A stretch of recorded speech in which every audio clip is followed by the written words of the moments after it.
നിങ്ങൾ ദുബായിൽ ഒരു ജോലി നോക്കുന്നവരാണെന്നുണ്ടെങ്കിൽ, നിങ്ങൾ ഇവിടെ ഉള്ളവരായിക്കോട്ടെ നാട്ടിലുള്ളവരായിക്കോട്ടെ, അങ്ങനെയുള്ളവരാണെങ്കിൽ നിങ്ങൾ ഈ വീഡിയോ ഉറപ്പായിട്ടും കാണണം. ഈ വീഡിയോയിൽ ഞാൻ പറയുന്നത് എങ്ങനെ ദുബായിൽ ഒരു ജോലി കണ്ടെത്താം എന്നുള്ളതിനെക്കുറിച്ചാണ്. ഹബീബി, കം ടു മൈ ചാനൽ.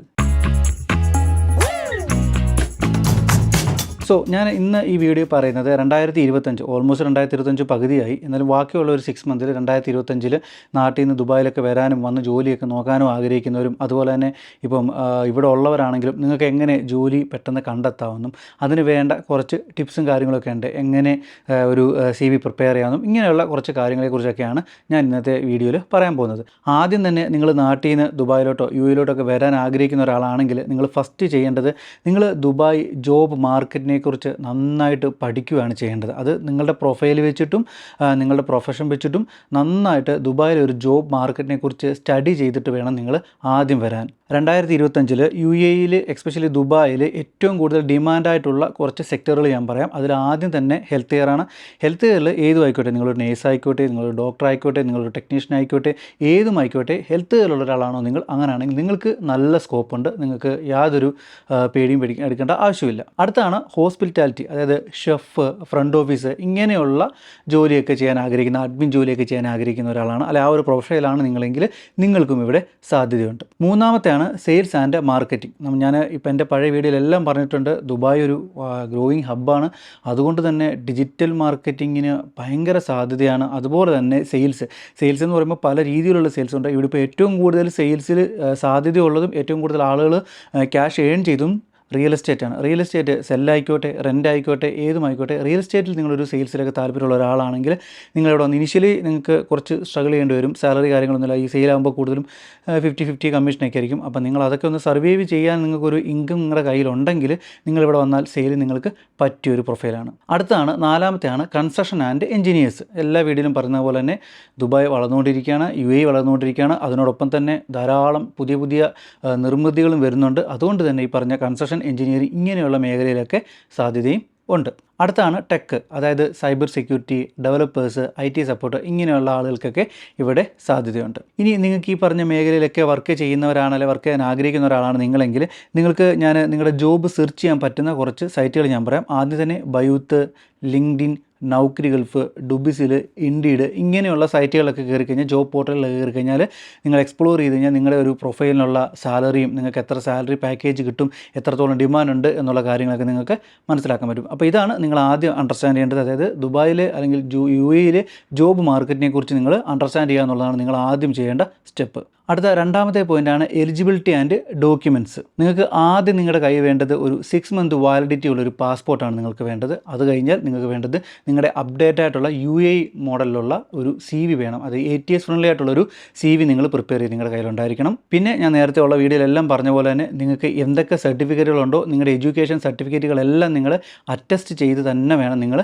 കൊണ്ടുവരാൻ. അതുപോലെ തന്നെ നിങ്ങളൊരു എക്സ്പീരിയൻസ്ഡ് ആയിട്ടുള്ളൊരു കാൻഡിഡേറ്റ് ആണെന്നുണ്ടെങ്കിൽ നിങ്ങൾ എവിടെയൊക്കെ വർക്ക് ചെയ്തിട്ടുണ്ടോ അവിടുത്തെ എല്ലാം എക്സ്പീരിയൻസ് ലെറ്റർ നിങ്ങൾ മേടിച്ച് നിങ്ങളുടെ കയ്യിലുണ്ടായിരിക്കണം. അതുപോലെ തന്നെ ഒരു passport size white background photo. പിന്നെ നിങ്ങളുടെ കയ്യിൽ വാലിഡ് ആയിട്ടുള്ളൊരു മെയിൽ ID ഉണ്ടായിരിക്കണം. കാര്യം നിങ്ങൾ ഈ പറയുന്ന കമ്പനികൾക്കെല്ലാം നിങ്ങൾ അപ്ലൈ ചെയ്യുന്നത് നിങ്ങളുടെ ഈ ഒരു മെയിൽ ID ത്രൂ ആയിരിക്കും. അപ്പം നിങ്ങൾക്കൊരു ഇൻ്റർവ്യൂ കോൾ വരുന്നതോ അല്ലെങ്കിൽ മറ്റൊരു ഫർദർ ആയിട്ടുള്ളൊരു ഡിസ്കഷനോ കാര്യങ്ങളെല്ലാം ഇനീഷ്യലി നിങ്ങൾക്ക് കിട്ടുന്നത് ഈ പറഞ്ഞ മെയിൽ ത്രൂ ആയിരിക്കും. നിങ്ങൾക്ക് അതിൻ്റെ മെസ്സേജോ കാര്യങ്ങളൊക്കെ വരുന്നത്. അപ്പോൾ അതുകൊണ്ട് തന്നെ നിങ്ങൾക്കൊരു മെയിൽ ID ഒഫീഷ്യലി ഉണ്ടായിരിക്കണം. പിന്നെ ഓപ്ഷണലാണ്, ഇതുവരെയും അത് മാൻഡേറ്ററി ആയിട്ടില്ല, IELTS, അതായത് ലാംഗ്വേജ് ടെക്സ്റ്റ് പ്രൊഫഷൻസി, IELTS ഇതുവരെയും മാൻഡേറ്ററി ആയിട്ടില്ല. പിന്നെ ഉണ്ടെങ്കിൽ നിങ്ങൾക്കതൊരു ബെനിഫിറ്റാണ്, ഇല്ലെങ്കിലും കുഴപ്പമില്ല. ഇനി അതുപോലെ തന്നെ വേണ്ടതാണ് സ്കിൽ സർട്ടിഫിക്കറ്റ്. അതായത് നിങ്ങളൊരു പ്ലംബറാണ്, ഒരു ഇലക്ട്രീഷ്യൻ ആൻഡ് ഡ്രൈവറാണ്, ഇങ്ങനെയൊക്കെയുള്ള മേഖലയിലൊക്കെ വർക്ക് ചെയ്യുന്നവരാണെങ്കിൽ നിങ്ങൾക്കൊരു സ്കിൽ സർട്ടിഫിക്കറ്റ് നിങ്ങൾക്ക് ഉണ്ടായിരിക്കുന്നതും നല്ലതാണ്. ഇനി ഹെൽത്ത് കെയറിലോട്ട് വരുവാണെന്നുണ്ടെങ്കിൽ നിങ്ങൾക്ക് അറിയാമല്ലോ, നിങ്ങൾക്ക് DHA, MOH, ഹാദ് ഇങ്ങനെയുള്ള ഏതെങ്കിലും ഒരു, നിങ്ങളിപ്പം അബുദാബിക്കാണ് പോകുന്നതെങ്കിൽ നിങ്ങൾക്ക് ഹാദ് വേണം,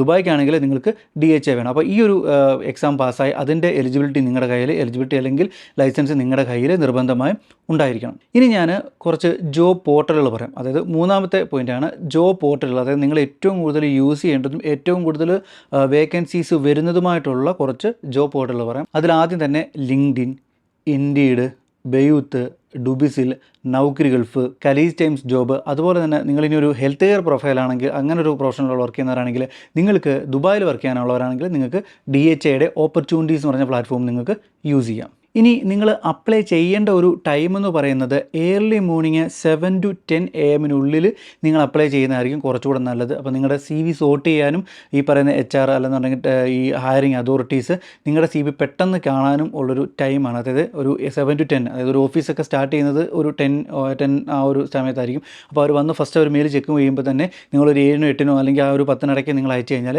അവർ മെയിൽ ഓപ്പൺ ചെയ്യുമ്പോൾ തന്നെ നിങ്ങളുടെ മെയിലായിരിക്കാം ചിലപ്പോൾ ഒരു പക്ഷേ ഫസ്റ്റ് സജഷനിൽ കിടക്കുന്നത്. അപ്പോൾ അവർ പെട്ടെന്ന് ക്ലിക്ക് ചെയ്യും. അപ്പം അവർക്കൊക്കെ അവരുടെ ഒരു ക്രൈറ്റീരിയ ഒക്കെ മീറ്റ് ചെയ്യുന്നതാണ് നിങ്ങളുടെ CV ഉറപ്പായിട്ട് നിങ്ങൾക്കൊരു കോൾ വരും. അപ്പോൾ അതുകൊണ്ട് തന്നെ നിങ്ങളെപ്പോഴും അപ്ലൈ ചെയ്യേണ്ട ടൈം എന്ന് പറയുന്നത് 7 to 10 AM നിങ്ങൾ മോസ്റ്റ്ലി നിങ്ങൾ അപ്ലൈ ചെയ്യേണ്ടത്. അത് UAE ടൈമാണ് കേട്ടോ. ഇനി നിങ്ങൾ ചെയ്യേണ്ടത് നിങ്ങൾ അപ്ലൈ എല്ലാം ചെയ്ത് കഴിഞ്ഞ് കഴിഞ്ഞാൽ നിങ്ങൾ കീപ് ഫോളോ അപ്പ് ചെയ്യുക. കമ്പനിയുടെ മെയിൽ ID ത്രൂവോ അല്ലെന്നുണ്ടെങ്കിൽ വാട്സപ്പ് നമ്പർ വഴിയോ ഇവ നിങ്ങൾക്ക് ഡയറക്റ്റ് പോകാമെങ്കിൽ അങ്ങനെയോ എങ്ങനെയാണെങ്കിലും നിങ്ങൾ ത്രൂ ആയിട്ട് നിങ്ങൾ ഫോളോ അപ്പ് ചെയ്യുക തന്നെ ചെയ്യണം. അടുത്താണ് അപ്ലൈ ഫ്രം ഇന്ത്യയിൽ നിന്ന് എങ്ങനെ അപ്ലൈ ചെയ്യാമെന്നുള്ള അതിൻ്റെ ഒരു സ്മാർട്ടായിട്ടുള്ളൊരു സ്ട്രാറ്റജിയാണ് പറയാം. ഡയറക്റ്റ് ജോബ് പോർട്ടൽസ്, അതായത് നിങ്ങൾ ഇന്ത്യയിൽ നിന്ന് അപ്ലൈ ചെയ്യുന്ന ഒരാളാണ്, അതുകൊണ്ട് തന്നെ നിങ്ങൾ അപ്ലൈ ചെയ്യുന്ന ഹോസ്പിറ്റലോ കമ്പനിയോ ഏതും ആയിക്കോട്ടെ അവരുടെ ഡയറക്റ്റ് ആയിട്ടുള്ള വെബ്സൈറ്റിൽ പോയി അവരുടെ ജോബ് പോർട്ടലിൽ പോയിട്ട് അവിടെ നിങ്ങളുടെ CVs അപ്ലൈ ചെയ്യുന്നതായിരിക്കും കുറച്ചുകൂടെ ബെറ്റർ. കാര്യം നിങ്ങൾ അപ്ലൈ ചെയ്യുന്നത് ഇന്ത്യയിൽ നിന്നാണ്, അതുകൊണ്ട് തന്നെ അവർക്ക് ഈസി ആക്സസ് ആണ് പെട്ടെന്ന് നിങ്ങളുടെ CVs കളക്ട് ചെയ്യാൻ വേണ്ടി. കാര്യം അവരുടെ ഓൺ ജോബ് പോർട്ടലാകുമ്പം അവർക്ക് പെട്ടെന്ന് നിങ്ങളുടെ CVs കളക്ട് ചെയ്യാൻ പറ്റും. അടുത്താണ് ലിങ്ക്ഡിൻ ഔട്ട്റീച്ച്. അതായത് നിങ്ങൾക്ക് എന്തായാലും ഒരു പ്രൊഫൈൽ ഉണ്ടാവും. ഈ പ്രൊഫൈൽ വഴി നിങ്ങൾക്ക് ഈ പറഞ്ഞ അപ്ലൈ ചെയ്തിട്ടുള്ള ജോബ് പോർട്ടലിലുള്ള കമ്പനികളുടെ HR-ൻ്റെ നെയിമും കാര്യങ്ങളൊക്കെ ഡീറ്റെയിൽസ് കിട്ടിക്കഴിഞ്ഞാൽ നിങ്ങൾ അത് വെച്ചിട്ട് നിങ്ങൾ ലിങ്ക്ഡിനിൽ സെർച്ച് ചെയ്ത് അവരുമായിട്ടൊരു കണക്ഷൻ ഉണ്ടാക്കിയെടുക്കുക. അവരുമായിട്ട് കോൺടാക്റ്റ് ആക്കിയതിന് ശേഷം നിങ്ങൾക്ക് ഡയറക്റ്റ് സംസാരിച്ച് കാര്യങ്ങളൊക്കെ ചെയ്യാവുന്നതാണ്. അപ്പോൾ അങ്ങനെ ഒരുപക്ഷേ നിങ്ങൾ അങ്ങനെ ചെയ്യുന്ന വഴി ചിലപ്പോൾ നിങ്ങൾക്കൊരു ഇൻ്റർവ്യൂ കോളോ കാര്യങ്ങളൊക്കെ വരാനും സാധ്യതയുണ്ട്. അടുത്ത ഓപ്ഷനാണ് റിക്രൂട്ട്മെൻറ്റ് ഏജൻസി ഇൻ ദുബായ്. ഏതെങ്കിലും റെപ്യൂട്ടഡ് ആയിട്ടുള്ള ട്രസ്റ്റ് വർത്തി ആയിട്ടുള്ള ഏജൻസീസ് ദുബായിലുണ്ടെങ്കിൽ അങ്ങനെയുള്ള ഏജൻസി വഴി നിങ്ങൾക്ക് പോകാം. ഞാനത് റെക്കമെൻഡ് ചെയ്യില്ല. കാര്യം സ്കാമുകൾ ഒരുപാടുണ്ടാവും.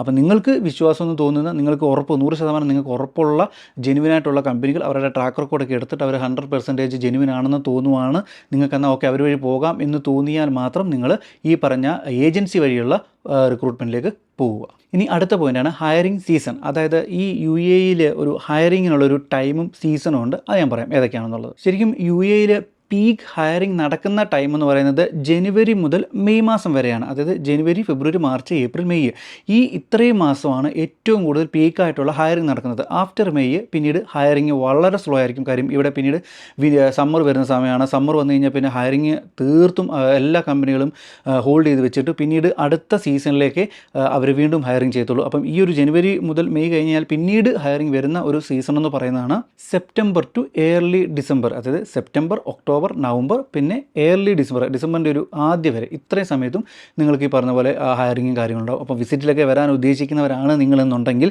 ഈ ഒരു ഹയറിംഗ് ടൈം നോക്കിയിട്ട് നിങ്ങൾ വരുന്നതായിരിക്കും ഉചിതം. അല്ലെങ്കിൽ നിങ്ങളിവിടെ വന്നിട്ട് വെറുതെ വിസിറ്റ് എക്സ്റ്റെൻഡ് ചെയ്ത് കൊണ്ടുകൊണ്ട് വരും. കാര്യം പിന്നീട് നിങ്ങൾക്ക് ചിലപ്പോൾ ഒരു പക്ഷേ നിങ്ങൾക്ക് ജോലി കാര്യങ്ങൾ കിട്ടിയില്ലെങ്കിൽ നിങ്ങൾക്ക് റിട്ടേൺ അടിച്ച് പോകേണ്ടതും വരും. അപ്പോൾ അങ്ങനെ ഒരു സാഹചര്യം ഒഴിവാക്കാൻ വേണ്ടി പീക്ക് ടൈം നോക്കി ഹയറിംഗ് ടൈം നോക്കി നിങ്ങൾ വരുന്നതായിരിക്കും നല്ലത്. ഇനി വിസ ഓപ്ഷൻസ് ഞാൻ പറയാം. ഏതൊക്കെ വിസകളാണ് എന്തൊക്കെയാണെന്നുള്ളത് പറയാം. ഞാൻ ഓൾറെഡി ഇതിന് മുമ്പ് ഒരു വീഡിയോ ചെയ്തിട്ടുണ്ട്. എന്നാലും ഞാൻ ഒന്നും കൂടെ പെട്ടെന്നൊന്ന് പറഞ്ഞു പോകാം. നിങ്ങൾ ഇന്ത്യയിൽ നിന്ന് അയക്കുന്ന ഒരാളാണ്, നിങ്ങൾ ഇന്ത്യയിൽ നിന്ന് അപ്ലൈ ചെയ്യുന്ന ഒരാളാണെങ്കിൽ നിങ്ങൾക്ക് നോ നീഡ് വിസ. കാര്യം നിങ്ങൾ ഇന്ത്യയിൽ നിന്നാണ് അപ്ലൈ ചെയ്യുന്നത്, നിങ്ങൾ UAE എത്തിയിട്ടില്ല. അതുകൊണ്ട് തന്നെ നിങ്ങൾക്ക് വിസ ഇല്ലാതെ തന്നെ നിങ്ങൾക്ക് അപ്ലൈ ചെയ്യാം. ഇനി UAE എത്തി അപ്ലൈ ചെയ്യുന്ന ഒരാളാണെങ്കിൽ മെയിനായിട്ട് നിങ്ങൾക്ക് വിസിറ്റ് വിസയിൽ വന്നിട്ട് അപ്ലൈ ചെയ്യാം. അതുപോലെ തന്നെ ജോബ് സീക്കർ വിസയിൽ വന്നിട്ട് അപ്ലൈ ചെയ്യാം. ഇനി അതല്ല നിങ്ങളുടെ ഹസ്ബൻഡ് അല്ലെങ്കിൽ വൈഫ് ഇവിടെ വർക്ക് ചെയ്യുന്നവരാണെങ്കിൽ നിങ്ങൾക്ക് സ്പൗസ് വിസയിൽ വന്നിട്ട് നിങ്ങൾക്ക് ജോബ് സെർച്ച് ചെയ്ത് ജോലി കയറാം. നിങ്ങളൊരു സ്പൗസ് വിസ വരുന്നവരൊക്കെ ആണെന്നുണ്ടെങ്കിൽ നിങ്ങൾക്ക് ഭയങ്കര സാധ്യതയാണ്. കാര്യം നിങ്ങളുടെ ഓൺ വിസയിലാണ് വരുന്നത്. അതുകൊണ്ട് തന്നെ കമ്പനികൾ നിങ്ങളെ ഹയർ ചെയ്യാനെ കൊണ്ടുള്ള സാധ്യത വളരെ കൂടുതലാണ്. കാര്യം കമ്പനിക്ക് നിങ്ങൾക്ക് വിസ തരേണ്ട, മറ്റു കാര്യങ്ങളൊന്നും ചെയ്യേണ്ട, നിങ്ങൾക്ക് ജസ്റ്റ് ലേബർ കാർഡ് മാത്രം മെഡിക്കലും മാത്രം തന്നാൽ മതി. അപ്പോൾ അതുകൊണ്ട് തന്നെ നിങ്ങൾക്ക് ആരെങ്കിലുമൊക്കെ സ്പൗസൊക്കെ ഇവിടെ ഉള്ളവരാണെങ്കിൽ നിങ്ങൾ തീർച്ചയായിട്ടും സ്പൗസ് വിസ തന്നെ വേണം ഇങ്ങോട്ട് കയറി വരാൻ. ഇനി ഇൻ്റർവ്യൂവിൻ്റെ കുറച്ച് ടിപ്പുകൾ ഞാൻ പറയാം. നിങ്ങൾ ഒരു ഇൻ്റർവ്യൂ പോകുമ്പോൾ തന്നെ അവർ ആദ്യം ചോദിക്കും നിങ്ങളുടെ പേഴ്സണൽ ഡീറ്റെയിൽസ് ഒക്കെ ചോദിച്ചാൽ നിങ്ങൾ ചോദിക്കും നിങ്ങൾ എന്തുകൊണ്ടാണ് ദുബായിൽ വർക്ക് ചെയ്യാൻ ആഗ്രഹിക്കുന്നത് എന്ന് ചോദിക്കുമ്പോൾ നിങ്ങൾക്ക് നിങ്ങളുടേതായിട്ടുള്ളൊരു ഉത്തരം പറയാം. നിങ്ങൾക്ക് വേണേൽ പറയാം ദുബായ് ഒരു വളരെ സാധ്യതയുടെ ഒരു ലോകമാണ്, സാധ്യതകളൊക്കെ തുറന്നു കൊടുക്കുന്നതാണ്. അതുകൊണ്ട് തന്നെ ഒരുപാട് നമുക്ക് ഗ്രോ ചെയ്യാൻ പറ്റും. ഒരു ഇൻ്റർനാഷണൽ ലെവലിലുള്ള വർക്കും അറ്റ്മോസ്ഫിയറാണ്. അപ്പോൾ അതുകൊണ്ടാണ് നിങ്ങളുടെ രീതിയിൽ നിങ്ങൾക്ക് എങ്ങനെയൊക്കെ തോന്നുന്നോ ആ രീതിയിൽ നിങ്ങൾക്ക് കൺവിൻസിങ് ആയിട്ടുള്ള ആൻസർ പറയാം. പിന്നീട് നിങ്ങൾക്ക് ചോദിക്കാൻ സാധ്യതയുള്ള ഒരു കോമൺ ആയിട്ടുള്ളൊരു ക്വസ്റ്റ്യൻ എന്ന് പറയുന്നത് സാലറി എക്സ്പെക്റ്റേഷൻ. അതായത് നിങ്ങൾക്ക് എത്രയാണ് സാലറി എക്സ്പെക്റ്റേഷൻ ചോദിക്കുക. അപ്പോൾ അത് നിങ്ങൾ കാൽക്കുലേറ്റ് ചെയ്യുക. നിങ്ങളുടെ കഴിവാണ്, നിങ്ങളുടെ ചോയ്സാണ്. അപ്പോൾ അതുകൊണ്ട് തന്നെ നിങ്ങൾക്ക് നിങ്ങളുടെ എക്സ്പെക്റ്റഡ് സാലറി എത്രയാണോ എന്താണോ അത് നിങ്ങൾ കമ്പനിയുടെ മുഖത്ത് നോക്കി പറയണം. അല്ലാതെ അയ്യോ ഞാൻ അത്രയും ചോദിച്ചു കഴിഞ്ഞാൽ കമ്പനി തരുമോ അല്ലെങ്കിൽ അവരെന്ത് വിചാരിക്കും അങ്ങനൊന്നും ചിന്തിക്കരുത്. കാര്യം നിങ്ങളുടെ കഴിവ് നിങ്ങൾ ആ കമ്പനിക്ക് വേണ്ടി വർക്ക് ചെയ്യാൻ പോവാണ്. അപ്പോൾ നിങ്ങൾ ചോദിക്കുക, നിങ്ങളുടെ റൈറ്റ്സ് ആണ് നിങ്ങൾക്ക് എക്സ്പെക്റ്റഡ് സാലറി ചോദിക്കാൻ. എന്നിട്ട് പിന്നീട് നിങ്ങൾക്ക് കമ്പനിയും ടേംസും കാര്യങ്ങളൊക്കെ നിങ്ങൾക്ക് നെഗോഷിയേറ്റ് ചെയ്ത് നിങ്ങൾക്ക് വർക്ക് ചെയ്യാവുന്നതാണ്. ഇനി ഇന്ത്യയിൽ നിന്ന് അപ്ലൈ ചെയ്തിട്ട് നിങ്ങൾക്കൊരു ഇൻ്റർവ്യൂ കോളൊക്കെ വരുവാണെന്നുണ്ടെങ്കിൽ അവർ നിങ്ങളോട് ചോദിക്കും ഇമ്മീഡിയറ്റ് റീലൊക്കേറ്റ് നിങ്ങൾക്ക് പറ്റുമെന്ന്. അതായത് പെട്ടെന്ന് നിങ്ങൾക്ക് ഒരു വേക്കൻസി ഫില്ല് ചെയ്യാൻ പറ്റുമോ, നിങ്ങൾക്ക് നാട്ടിൽ നിന്ന് കയറി വരാൻ പറ്റുമെന്ന് ചോദിച്ചാൽ അപ്പോൾ നിങ്ങൾ മോസ്റ്റ്ലി നിങ്ങൾ എന്തായാലും നിങ്ങൾ വരാൻ വേണ്ടി നിൽക്കുന്നവരാണ്. അപ്പോൾ നിങ്ങൾ ആ യെസ് തന്നെ പറയണമെന്ന് ഞാൻ പറയത്തുള്ളൂ. കാര്യം ഇമ്മീഡിയറ്റ് നിങ്ങൾ കയറി വരാമെന്നേ പറയാം. അപ്പോൾ തന്നെ പെട്ടി വായിക്കുക ചെയ്യുക, എന്തായാലും കമ്പനി വിസ തരും, വിസ എടുത്ത് ടിക്കറ്റ് എടുത്ത് പടപടയിൽ നിന്ന് കയറി വരിക എന്നുള്ള കാര്യം, ജോലി കിട്ടുക എന്നുള്ളതാണ് ഏറ്റവും വലിയ കാര്യം. പിന്നെ നിങ്ങളോട് ചോദിക്കാൻ സാധ്യതയുള്ള കോമൺ ക്വസ്റ്റ്യൻ എന്ന് പറയുന്നത് നിങ്ങളുടെ എക്സ്പീരിയൻസിനെ കുറിച്ച് പറയാൻ. അപ്പോൾ നിങ്ങൾക്ക് നിങ്ങളുടെ എക്സ്പീരിയൻസ് നിങ്ങൾ എവിടെയൊക്കെ വർക്ക് ചെയ്തിട്ടുണ്ട്, എന്തൊക്കെ ചെയ്തിട്ടുണ്ട്, ഏറ്റവും ചെറിയ കാര്യങ്ങൾ നിങ്ങൾക്ക് പറയാം. ഇനി നിങ്ങൾക്ക് ഈ ഇൻ്റർവ്യൂവിന് പോകുന്നതിന് മുമ്പ് പ്രിപ്പയർ ചെയ്യുന്നതിന് മുമ്പ് കുറച്ച് ടിപ്പുകൾ അറിയാം. ഞാൻ ഇതിനു മുമ്പ് ഒരു വീഡിയോ ചെയ്തിട്ടുണ്ട് ഇൻ്റർവ്യൂ ടിപ്സ്. നിങ്ങൾ ആ വീഡിയോ കണ്ട് നിങ്ങൾക്ക് ഏറ്റവും ചെറിയ മനസ്സിലാവും. ഞാൻ അതിൻ്റെ 1-2 ടിപ്പുകൾ ഞാൻ പറയാം. നിങ്ങൾ ഇനി ഒരു വീഡിയോ കോളിലാണ്, ഇപ്പോൾ നിങ്ങൾ നാട്ടിൽ ഇരിക്കുന്ന ഒരാളാണ്, ഈവൻ ഇവിടെ ഉള്ളവരാണെങ്കിൽ പോലും നിങ്ങളൊരു വീഡിയോ കോളിലാണ് നിങ്ങൾക്കൊരു ഇൻ്റർവ്യൂ ഷെഡ്യൂൾ ചെയ്തെങ്കിൽ പോലും നിങ്ങൾ വെൽ ഡ്രസ്സപ്പ് ആവുക. ഫോർമൽ ഇടാൻ പറ്റുമെങ്കിൽ ഫോർമൽ ഇട്ട് തന്നെ നിങ്ങൾ ആ വീഡിയോ കോളിൽ പോവുക. അതുപോലെ തന്നെ നിങ്ങൾക്ക് ഫിസിക്കൽ ഇൻ്റർവ്യൂ ആണെങ്കിൽ പോലും നിങ്ങൾ വെൽ ഫോർമലായിട്ട്, ഇപ്പം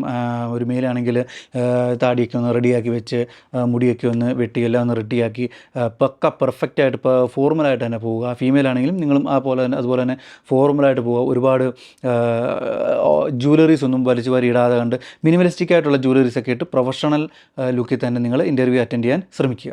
അതുപോലെ തന്നെ നിങ്ങൾ ഇൻ്റർവ്യൂ പാനലിൻ്റെ മുന്നിൽ ഇരിക്കുമ്പം നിങ്ങൾ സംസാരിക്കുമ്പം ക്ലാരിറ്റിയോടെയും വ്യക്തതയോടെയും കൂടി തന്നെ നിങ്ങൾ കോൺഫിഡൻസ് ആയിട്ട് തന്നെ വേണം നിങ്ങൾ സംസാരിക്കാൻ. ഇല്ലെന്നുണ്ടെങ്കിൽ അതൊക്കെ നിങ്ങളുടെ ഈ ഒരു ഇൻ്റർവ്യൂ പെർഫോമൻസിനെ ബാധിക്കും. നിങ്ങൾ പേടിച്ചാൽ, ഇപ്പോൾ ചിലരുണ്ട് പേടിക്കും, ചിലർ പേടിച്ച് കഴിഞ്ഞ് കഴിഞ്ഞാൽ മുഖത്ത് നോക്കി സംസാരിക്കില്ല, ചിലരാണെങ്കിൽ ഇങ്ങനെ നഖം കടിച്ചുകൊണ്ടിരിക്കും, ചിലർ കാലിട്ടാട്ടും. ഇങ്ങനെയൊക്കെയുള്ള കാര്യങ്ങൾ ഗസ്റ്റേഴ്സുകളൊന്നും നിങ്ങൾ ചെയ്യരുത്. അതൊക്കെ അൺപ്രൊഫഷണലാണ്.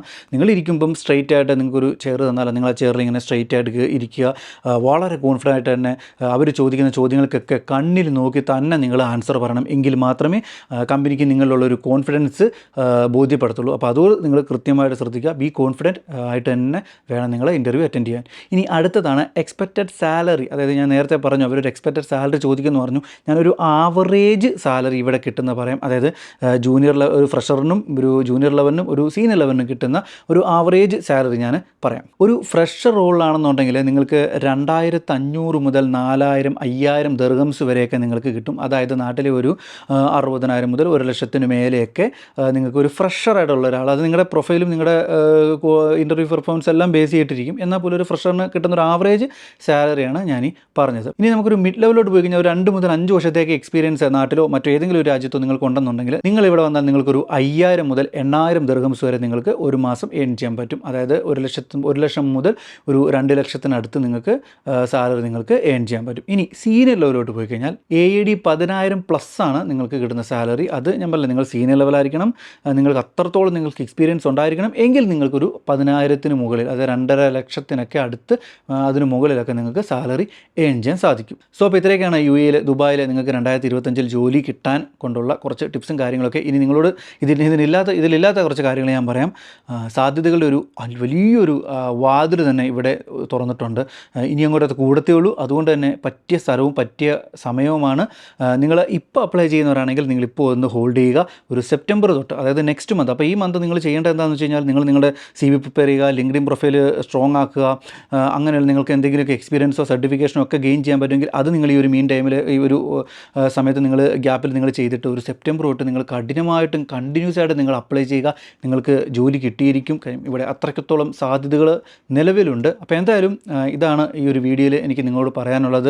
അപ്പോൾ ഞാൻ പറഞ്ഞില്ലേ, ട്രൈ ചെയ്യുക, ശ്രമിക്കുക, എത്ര ശ്രമിക്കുക. ചിലപ്പോൾ ഒരു 10 ഇൻ്റർവ്യൂ അല്ലെങ്കിൽ ഒരു 100 ഇൻ്റർവ്യൂ അറ്റൻഡ് ചെയ്താലായിരിക്കാം നിങ്ങൾക്ക് ഒരു ജോലിയിൽ ഒരു ഇൻ്റർവ്യൂവിൽ നിങ്ങൾക്ക് പാസ്സാവുന്നത്. അപ്പം എന്ന് പറഞ്ഞിട്ട് നിങ്ങൾ 10 അറ്റൻഡ് ചെയ്തിട്ട് എനിക്ക് വയ്യാന്നുകൊണ്ട് നിങ്ങൾ മടി പിടിച്ച, അല്ലെങ്കിൽ നിങ്ങൾ വയ്യാന്നുകൊണ്ട് നിങ്ങൾ കളഞ്ഞിട്ട് പോകരുത്. വീണ്ടും ശ്രമിക്കുക. 1 വിസിറ്റോ 2 വിസിറ്റോ 3 വിസിറ്റോ പുതുക്കിയാലും ഞാൻ ജോലി നേടിയിട്ടേ പോകൂ എന്നുള്ള ഒറ്റ കോൺഫിഡൻസ് നിങ്ങൾ നിൽക്കുക എന്നാണ് എനിക്ക് പറയാനുള്ളത്. അപ്പോൾ എന്തായാലും അടുത്തൊരു വീഡിയോയിൽ കാണാം. നിങ്ങൾ ചെയ്യേണ്ട കാര്യം എന്ന് പറയുന്നത് എന്താണ്? സബ്സ്ക്രൈബ് ചെയ്യുക, ബെൽ ബട്ടൺ അമർത്തുക, ഫോളോ ചെയ്യുക. ഇനി നിങ്ങൾക്ക് ഇതുമായിട്ടൊക്കെ ബന്ധപ്പെട്ടിട്ട് എന്തെങ്കിലുമൊക്കെ ഡൗട്ടോ കാര്യങ്ങളോ ഉണ്ടെന്നുണ്ടെങ്കിൽ നിങ്ങൾക്കത് കമൻറ്റ് ബോക്സിൽ ചോദിക്കാം. അപ്പോൾ എന്തായാലും നമുക്ക് അടുത്ത വീഡിയോയിൽ കാണാം. അതുവരേക്കും മാസലാമ.